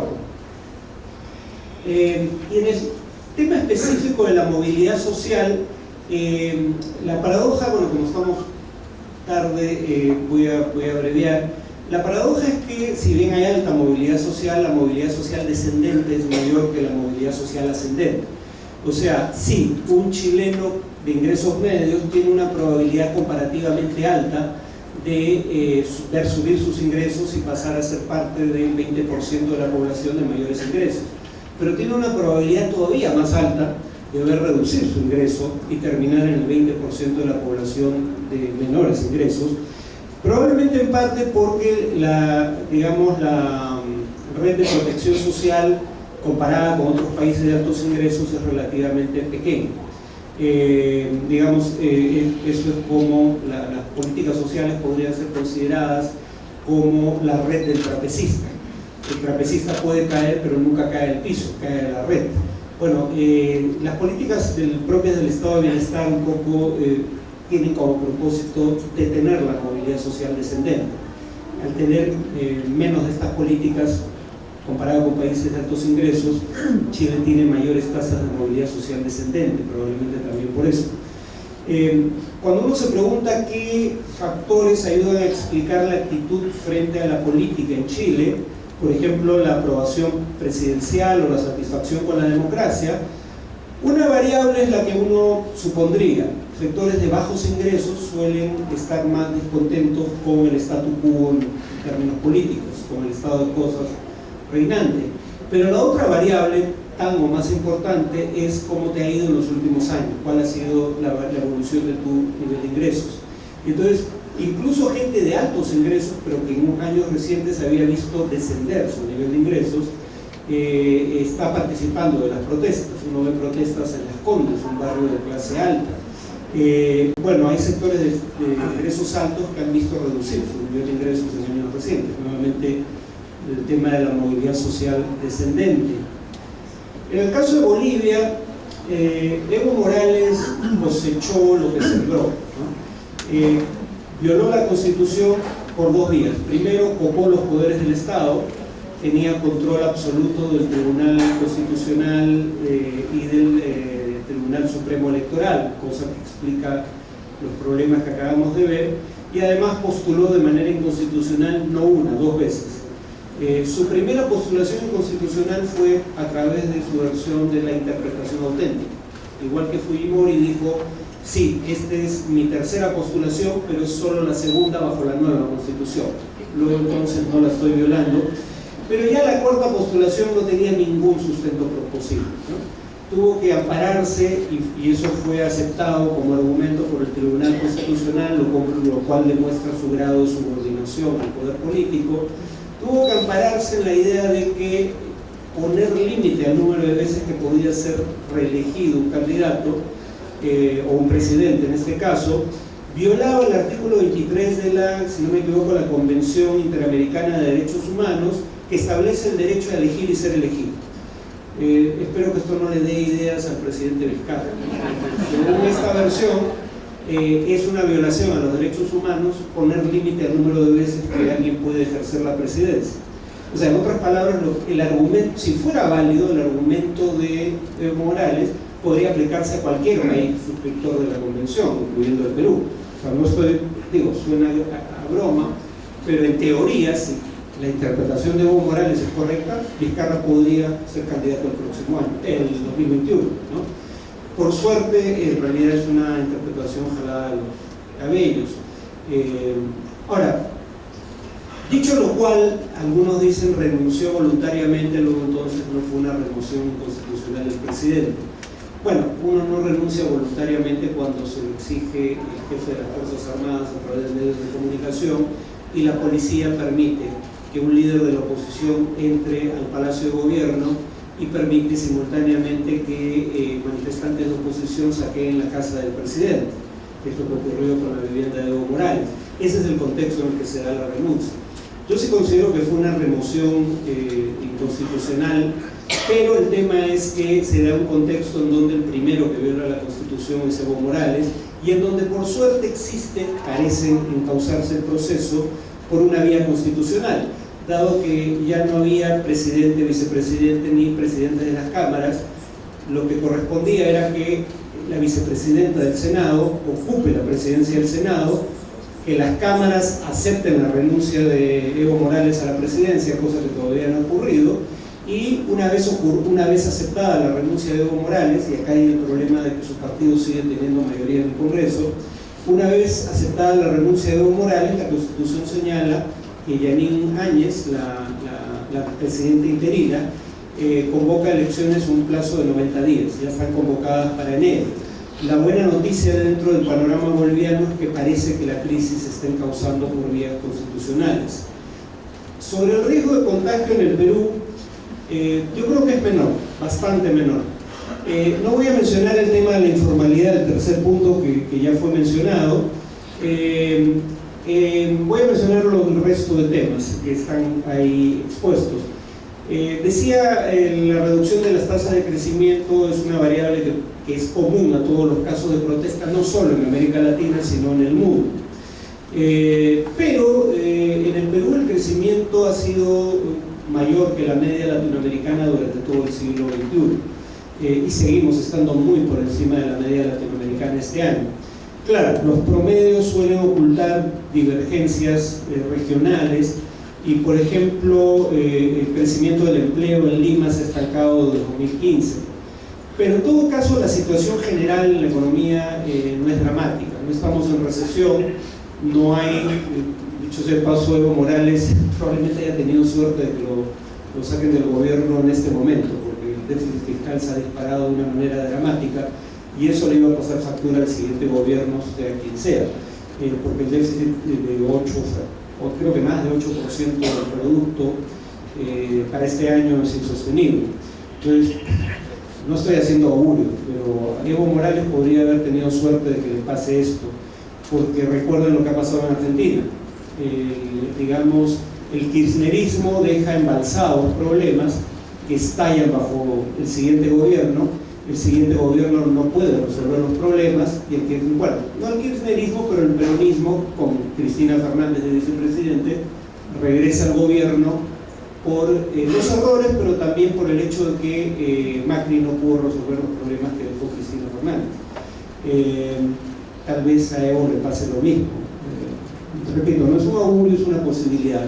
De repente le han hecho un favor. Según encuestas en el Perú, además, podría decirse que otro factor que no mencioné, pero que es también relativamente extendido, es el descrédito de la clase dirigente, de la clase política, fundamentalmente. Cuando uno ve encuestas de opinión, al margen de lo que pensemos de esos temas, la opinión pública parece creer mayoritariamente que los problemas de corrupción en la clase política y los problemas de escasa representatividad en el sistema político están siendo abordados. Recordemos que la disolución del Congreso tuvo una aprobación de entre 85 y 90%. Y recordemos que, aunque claramente hay un abuso de la prisión preventiva, a nivel de opinión pública la percepción es que el que es acusado va preso, por lo menos impunidad no hay. De hecho, los excesos van en el sentido contrario, de meter preso a quien probablemente no debería estar preso, pero no tenemos el problema que sí tienen otros países, de que quienes deberían estar presos sigan libres, ¿no? Por otro lado, tal vez una razón por la que en Argentina, país que está en una profunda recesión, no ha habido protestas en meses recientes, es que la forma de protestar era votando por la oposición al gobierno. Acá tenemos elecciones parlamentarias en enero y probablemente hasta enero se concentre la atención de buena parte del electorado. Entonces, yo siempre es riesgoso hacer predicciones, pero yo me atrevería a decir que de acá a enero no esperaría nada importante en materia de movilizaciones, salvo casos que son regionales, como el de Tía María, pero nada de las dimensiones que hemos visto en Ecuador o Chile. Un exalumno mío, y uno siempre se siente orgulloso de los logros de sus exalumnos, Omar Aguapara, acaba de sacar una tesis doctoral muy buena y sacó un artículo en el diario El Comercio, tienen ahí el link, sobre cómo las protestas suelen tener mayor éxito cuando se dan ahí donde se toman las decisiones políticas y económicas fundamentales, o sea, la capital habitualmente. Y cómo, a diferencia de Bolivia y Argentina, donde los mayores beneficios de la apertura comercial se dan en áreas fundamentalmente rurales, y en la medida que hay costos, los costos se dan, por ejemplo, en el caso de Argentina, en el cordón industrial que rodea Buenos Aires, mientras que en Bolivia y Argentina las protestas han sido, aunque nacionales, fundamentalmente en grandes ciudades y particularmente en la capital. En el Perú los beneficios de la apertura comercial se han concentrado en la costa y en ciudades de la costa. No han sido tan grandes en las sierras, salvo probablemente Arequipa y Junín, o en la Amazonía. Y nuevamente el tema es que las protestas en la Amazonía o en las zonas altoandinas tienen menor impacto político que las protestas en Lima. Vemos cómo en el caso de la ley Culpín, protestas juveniles lograron que el gobierno retroceda en una norma nacional. Es más importante movilizarse ahí donde las protestas causan mayor disrupción. Pueden causar mayor impacto económico y claramente también político. No es casual que en el caso de Ecuador la CONAIE, la Confederación de Nacionalidades Indígenas, movilice entre 20 y 25 mil personas a la capital Quito cada vez que quiere que el gobierno retroceda en una decisión, o sencillamente cada vez que quiere tumbarse al gobierno, que también ha logrado en el pasado. Y recordemos cómo en esta crisis el presidente responde trasladando la sede de gobierno a Guayaquil. Se va de la capital, sede de la capital, pero el gobierno ya no estaba tan expuesto a las protestas en la capital como lo hubiera estado si se hubiera quedado en Quito. Ahora, en el Perú no existe nada equivalente a la CONAIE. Acabo de decir que esta organización, cada vez que hay una crisis o que quiere provocar una crisis, traslada cuando menos 20.000 personas del interior del país a la capital y las mantiene en la capital durante semanas, en caso de ser necesario, hasta obtener una respuesta favorable a sus demandas. En el Perú no hay ninguna organización social remotamente comparable, ni siquiera la CGTP a fines de los 70, que convocaba a paros nacionales con relativo éxito. La CGTP es una sombra de lo que solía ser, e incluso en su momento de auge probablemente la CGTP agrupaba a poco menos del 10% de la población económicamente activa. Tampoco tenemos precedentes de movilizaciones que involucren a 5% o más de la población, como hemos visto en Chile. Esa es la prueba de que, más allá de que pueda o no haber injerencia de fuerzas extrañas, esto realmente tiene respaldo popular. Los estudios sugieren que para derrocar un régimen político, no para hacer reformas dentro de un régimen democrático, el umbral crítico de movilización es 3.5% de la población. En Chile se ha logrado superar ese umbral. Solo para terminar, esto es un ejemplo de lo que decía respecto a cómo se distribuyen los beneficios de la apertura comercial. El cuadro de regiones beneficiadas por el ATEA lo tomé de un texto de Roberto Abusada, que creo que iba a venir, no sé si... Y claro, esto no es quien se beneficia más de la apertura comercial, pero es un proxy, o sea, es algo que sugiere, es un indicador similar. Y básicamente la ATEA, estos beneficios arancelarios que nos concedió unilateralmente Estados Unidos antes del TLC, producían el tipo de beneficio que ven ahí. Las regiones coloreadas, más clara, más oscura, quiere decir de menor a mayor grado de beneficio, son las principalmente beneficiadas por el ATEA, y diría que probablemente sea algo igual en cuanto a las zonas beneficiadas por la apertura comercial. El segundo mapa es el resultado de segunda vuelta en las elecciones presidenciales de 2006. Fíjense cómo casi todas las zonas que gana Humala son zonas que no se habían beneficiado de la ATEA, y en general probablemente se han beneficiado menos de la apertura comercial. Gracias. González Izquierdo, para que nos ayude a responder. Él tenga su vocación docente, ha pedido pizarra y final para que nos pueda explicar sus planteamientos. Como bien saben, ha sido ministro de Trabajo, profesor de la Católica y conocido... Perdón, la paciencia, un grave error. Entonces, lo invitamos por favor a profesor González Izquierdo.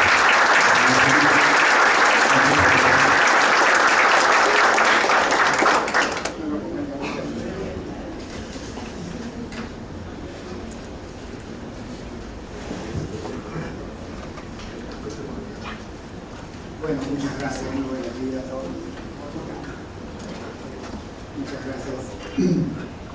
¿Cuánto tiempo? ¿Cuál es el tiempo asignado?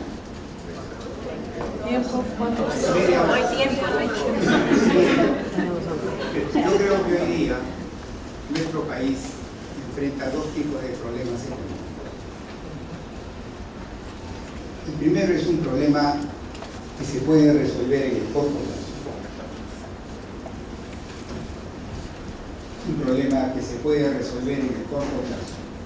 Y el segundo es un problema que se tiene que resolver en el largo plazo.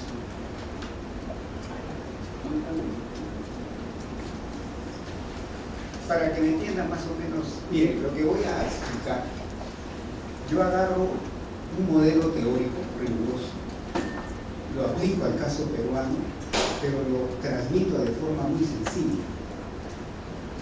Pero siempre lo digo cuando yo empiezo a hablar, porque por la sencillez con que yo hago los ejemplos, no vaya a pensarse que es charlatanería. No es un modelo riguroso, teórico, es un modelo riguroso que lo aplico al caso peruano y lo transmito de forma muy sencilla para que las personas puedan entender. El problema de corto plazo que se puede resolver, yo creo, tranquilamente a partir del segundo semestre del año que viene, es cómo recuperar el crecimiento potencial de la economía. Hoy día la economía peruana está creciendo debajo de su potencial. Para mí, el crecimiento potencial está alrededor del 4%. Ese es mi estimado, con ese estimado trabajo. Y la economía peruana, enero, agosto, creció 2.1%. Por los indicadores adelantados que he podido ver, septiembre no viene bien. Septiembre va a estar por debajo de agosto. De tal manera que es probable que el año estemos cerrando con 2.6, por ahí 2.7. Entonces, el primer problema que tenemos es cómo en el corto plazo el crecimiento que está por debajo del potencial, subirlo al potencial, ¿no? Yo creo que tranquilamente eso se puede conseguir a partir del segundo semestre del próximo año, regresar a un crecimiento de alrededor del 4%, un poco más, un poco menos, pero por ahí vamos a estar. Ese es el principal problema, el problema de corto plazo. Y el problema de largo plazo es cómo subir el crecimiento de potencial de 4% a por lo menos, yo pienso, 6% al año. El potencial. ¿Por qué? Porque con el 4% no es suficiente para resolver los principales problemas de la sociedad peruana, que son todavía la pobreza, la desigual distribución del ingreso, la desigual distribución de la riqueza, que no es lo mismo, y sobre todo la desigual distribución de oportunidades, que es gravísima. Entonces, resolver esos problemas fundamentales, principales, porque hay otros, exige un crecimiento potencial mayor al 4%. Yo creo que debemos subir a por lo menos 6%. Alguna gente dirá, oye, pero de 4 a 6%, 2 puntitos porcentuales, o sea que no debe ser mucho más. En crecimiento potencial es bien difícil conseguir eso, como lo vamos a tratar. Entonces voy a empezar a tratar el problema de corto plazo y después nos vamos al problema de la pobreza.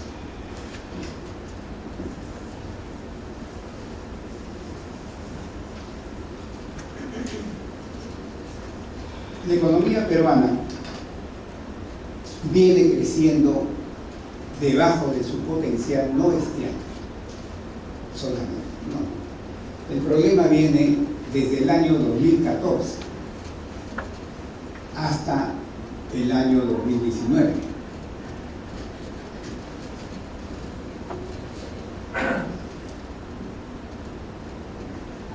El año 2014 la economía peruana, según cifras que acaba de revisar el Banco Central, creció, si no me recuerdo, 2.4%.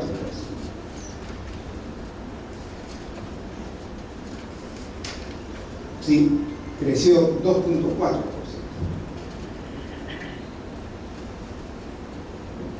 El año 2015 creció 3.3, el año 2016 creció 4.0, el año 2017 creció 2.5, el 2018 4.0 y este año es bien probable que terminemos con 2.6, 2.7% de crecimiento.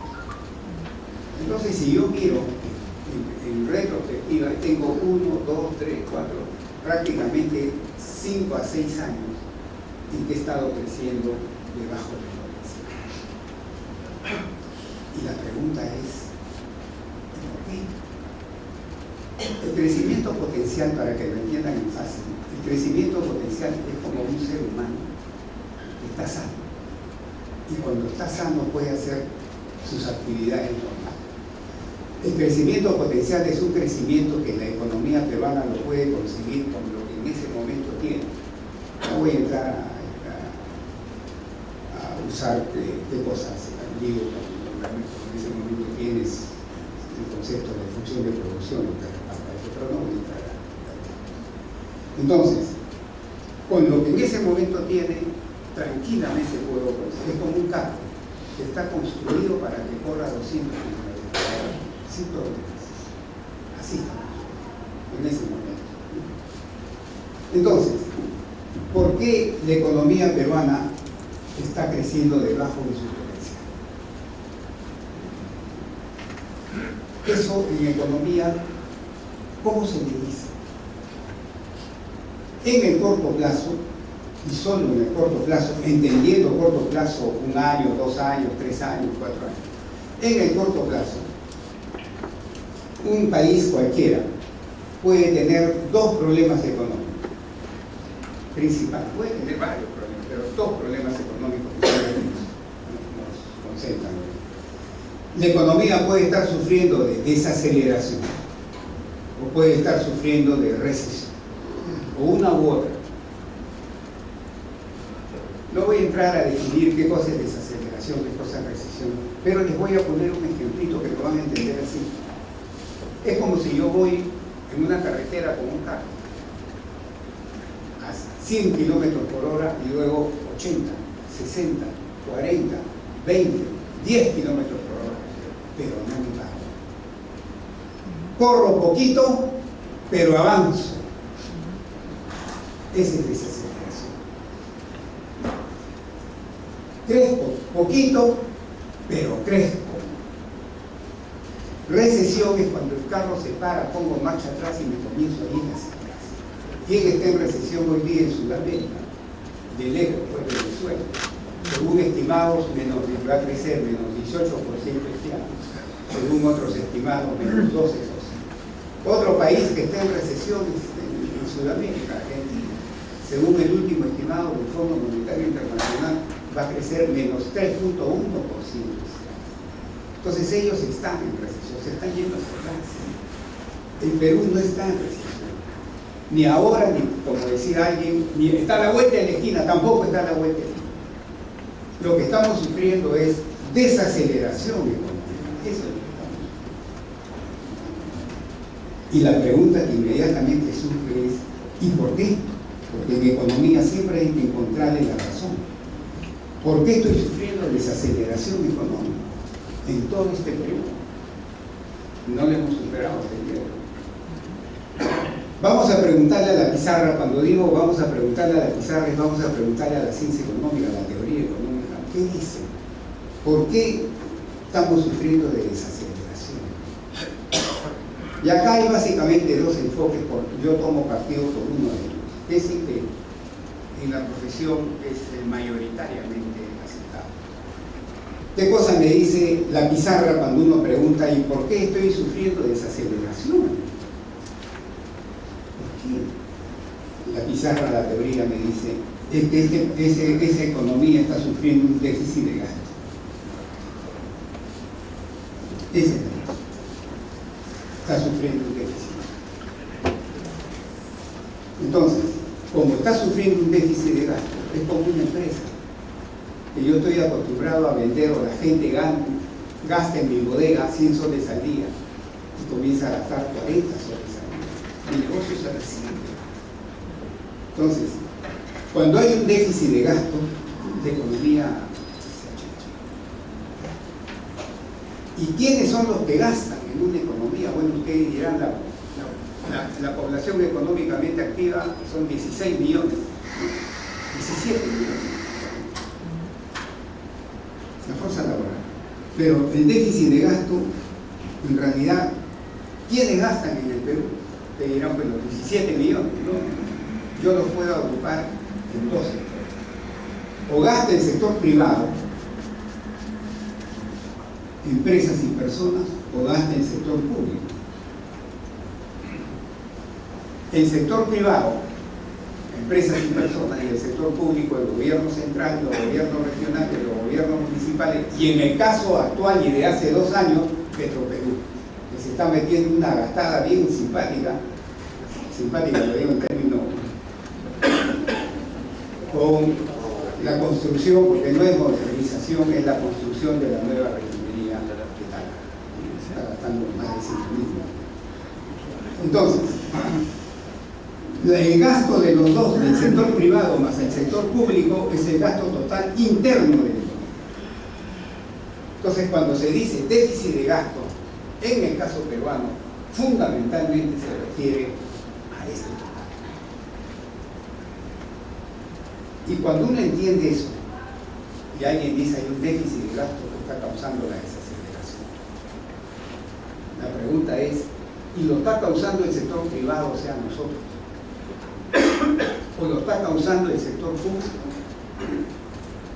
Los dos puntos, también pueden ser los dos puntos. Ustedes dirán, ¿y por qué tengo que determinar eso? Porque si es el sector privado, la receta es A. Si es el sector público, la receta es B, no es la misma receta.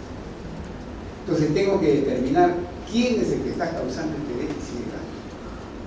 Y para hacer bien el análisis, tengo que hacer otra pregunta. ¿Y en qué se gasta? Otra vez ustedes dirán, se gasta en un montón de cosas, pero todo lo puedo agrupar en dos categorías. ¿Cuáles? ¿Se gasta en consumo o se gasta en inversión? El sector privado gasta en consumo o gasta en inversión, el sector público gasta en consumo y gasta en inversión. Entonces hay que determinar el déficit de gasto en qué está, porque si está en consumo no es tan grave el asunto.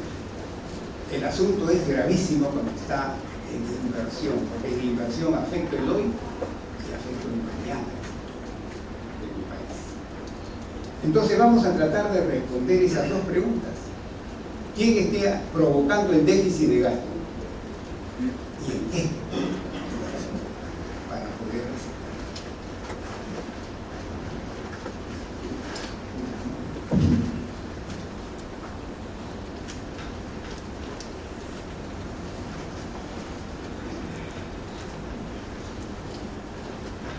Si hay gente acá que sabe economía, el otro enfoque, yo uso, pero el otro enfoque es el que dice la escuela de ciclos reales, que para mí no tiene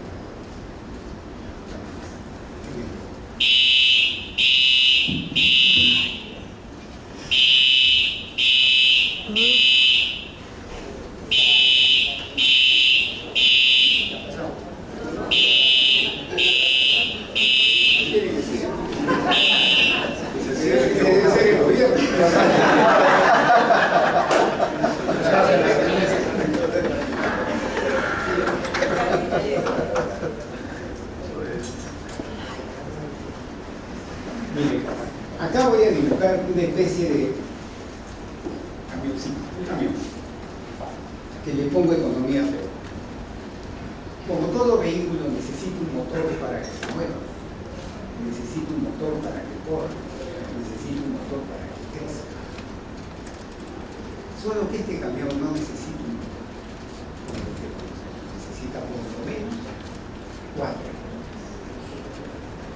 ¿Cuáles son? La inversión privada, la inversión pública, las exportaciones netas y el consumo. Esos son los 4 motores, desde mi punto de vista, que te hacen correr este carro que se llama.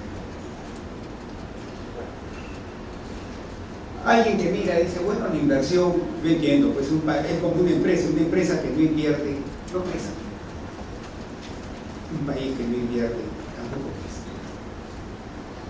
Exportaciones, en el caso peruano, nosotros somos buenos productores de materias primas, pesa para nosotros las exportaciones, claro que pesa. Y el precio al cual exporto, que se llama término interno, también pesa. Y ahora he visto una última noticia que ha sacado en el mes de octubre, las exportaciones no tradicionales han crecido 14%. O sea, ahí vamos.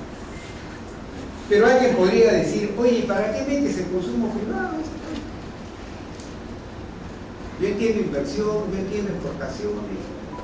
¿Por qué metes consumo privado? ¿Saben por qué se tiene que meter obligadamente? Porque la inversión privada es un motor, la inversión pública es otro motor, las exportaciones netas es otro motor, pero el consumo privado es un motorzote. ¿Saben cuánto pesa el consumo privado en la economía peruana? 62%. Y no es que sea en la economía peruana, en la economía norteamericana pesa 70%. El consumo en el corto plazo muere. Entonces hay que meternos. Entonces vamos a ver cómo le ha ido a estos motores en todo este periodo de acá. Es el 14, el 2014, 2015, 16, 17, 18, 19. Y por un momento voy a dividir el periodo entre 14, 15, 16, 17, ahí lo dejo 18 y 19, ahorita lo dejo para el. ¿Cuánto creció la inversión privada en 2014? Todo lo que yo pongo acá, señores, son cifras oficiales. No vayan a pensar que son cifras de González Izquierdo. Son cifras del INEI o son cifras del BCR. Esas que voy a poner acá son tomando cifras. ¿Cuánto creció la inversión privada en 2014? Lo voy a poner en enteros. Creció menos 2%. No creció con respecto al año anterior.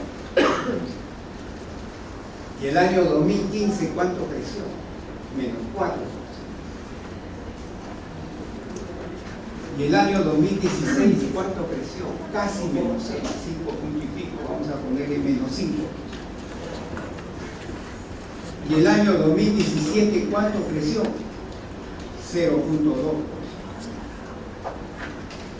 Ese fue el comportamiento de la inversión privada en ese momento. Para los que sabemos un poquito cómo se hacen las cifras, el 0.2 se puede interpretar como 0. Entonces, prácticamente la inversión privada entre el 2014, 15, 16 y 17 decreció respecto al año anterior.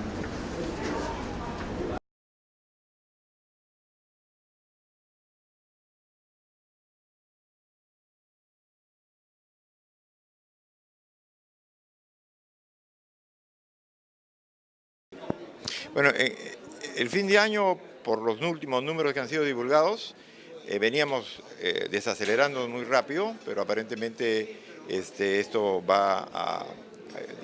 Yo creo que se va a nivelar, ¿no? En otras palabras, no vamos a seguir cayendo o desacelerándonos como veníamos antes, y por lo tanto se espera un crecimiento de 2.7 o tal vez un poco menos, pero no va a seguir deteriorándose la economía como venía en el primer semestre. Es necesario que la política se estabilice en ese sentido, ¿cierto?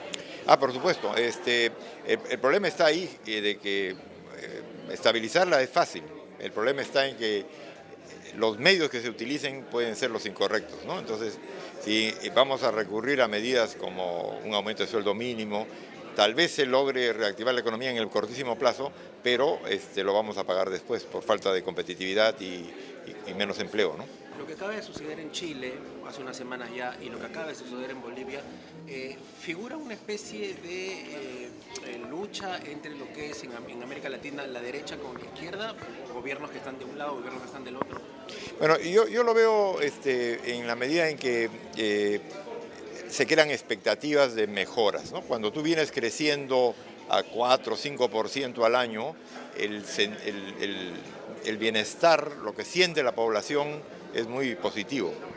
En el momento en que uno corta, no porque haya una recesión, sino porque se desacelera la economía, es como que uno se acostumbró a mejorar año tras año y eso se genera un efecto, ¿no?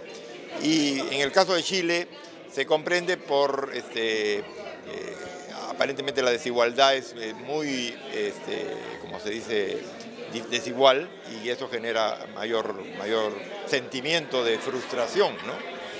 En ambos casos, y también para el caso de Perú, entonces, es necesario siempre tomar medidas, tomar normas para que no se desacelere el crecimiento y para evitar la brecha. Bueno, ese es el punto. Las reformas estructurales que tantos hemos venido hablando acá apuntan a eso, ¿no? O sea, adelantarse, porque los cambios o reformas estructurales no tienen efecto inmediato, pero sí permiten un crecimiento mucho más... la palabra que uso es crecimiento balanceado, porque el problema en el Perú es eso. Nosotros estamos creciendo muy bien en minería, pero en manufactura o en agricultura tenemos problemas en la sierra, por ejemplo. Bueno, el contexto internacional en general sí. Hay una tendencia a la desaceleración de la economía global con un cierto riesgo de recesión el próximo año. Entonces, obviamente eso va a afectar no solo volúmenes de exportación, sino posiblemente también precios de productos peruanos de exportación, sobre todo exportaciones primarias, que dependen, por ejemplo, en el caso del cobre, en buena proporción de la demanda de China. Pero lo que no creo que nos afecte significativamente es la inestabilidad política regional. Creo que por razones que mencioné en la presentación, eso no va a afectar significativamente al Perú, por lo menos no en lo inmediato. Y esta recesión global, sobre todo, como usted dice, de envíos primarios, debería ser una causa para que se impulsen los no primarios, los no tradicionales. Sí, y en general para que se impulse el crecimiento económico por consumo interno también, ¿no? Pero en cuanto a exportaciones, la ventaja de las exportaciones no primarias es que tienden a tener mayor componente de valor agregado, lo cual en principio es bueno para la creación de riqueza, ¿no? Es bueno exportar bienes de cualquier índole, pero es particularmente bueno exportar bienes con mayor valor agregado. Bueno, no, la economía peruana en el 2019 está sufriendo de desaceleración económica porque hay un problema de déficit de gasto causado por un menor gasto del sector privado y sector público, fundamentalmente en inversión y en menor medida en consumo privado. Mientras no se solucione eso, la economía va a estar creciendo debajo de su potencial, que yo estimo en 4%. Y en ese sentido, las exportaciones, ¿qué papel jugarían para...? No, las exportaciones es un motor importante que te puede hacer crecer la economía, pero las exportaciones hoy, este año 2019, probablemente terminen en crecimiento negativo después de muchos años, ¿no? Provocado por problemas de inestabilidad social, ¿no? Y provocado por problemas técnicos de que en algunas minas importantes la calidad de la ley que están explotando de la cantera ha bajado, entonces tienen problemas también, ¿no? Y en ese sentido es importante también fomentar la exportación no tradicional. Así, bueno, la no tradicional está creciendo, pero ese es un cuento, digo, que lo vengo escuchando hace 60 años y no pasa nada. Se necesita tomar reformas inmediatas para impulsarlas. ¿Eso también es responsabilidad del gobierno? Sí, y del sector privado, porque el sector privado tiene que entrenarse también. Para que nos comente la importancia de un evento de esta naturaleza para saber cómo son las perspectivas económicas del país. Bueno, eventos de esta naturaleza es usual que se hagan acá, pero este ha sido un caso excepcional, ¿no? El panel ha sido extremadamente de lujo, consideramos eso, porque se ha hablado de temas tanto de política como de economía y temas actuales y futuros, ¿no? Como son las próximas elecciones de los parlamentarios y hasta las próximas elecciones presidenciales. Entonces esto nos ha servido y le ha servido al público asistente para que sea una mejor idea de lo que deberíamos hacer como nación, como país, para salir adelante. Importante también que se tomen temas económicos vinculados con lo que es exportación, que es un sector importante para el crecimiento de la economía. Definitivamente. Y uno de los temas, y fue una pregunta final que se hizo, el tema de la guerra económica de China con Estados Unidos, que no solo afecta a Perú, afecta a todo el mundo, y todo el mundo nos afecta a nosotros. Entonces, este tema puntual fue desarrollado y fue respondido de la mejor manera, ¿no? En primer lugar, lo que se ha buscado es hacer un análisis de la relación que hay entre el aspecto político y la vida económica del país. Después de todo, cuando en la economía uno no encuentra resultados que satisfagan a la sociedad, esto va generando una inestabilidad política. Y si a su vez la clase política no sabe tomar decisiones, como por ejemplo las reformas que se han mencionado en este foro, va complicando el manejo económico. Entonces acá nos encontramos en una crisis en la cual se han entrecruzado factores políticos y factores económicos que redundan en lo que vemos, ¿no? Una desaceleración económica, una tendencia a la caída de las exportaciones, y eso nos lleva pues, a un riesgo de una recesión, ¿no?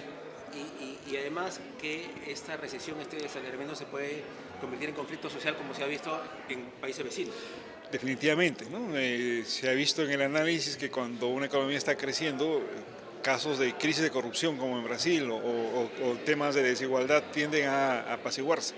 Pero cuando la economía está desacelerando, entonces la sensación de inseguridad se acrecienta y vemos casos como el de Chile, que todas las clases sociales prácticamente salen a protestar porque sienten que su estabilidad económica peligra, ¿no?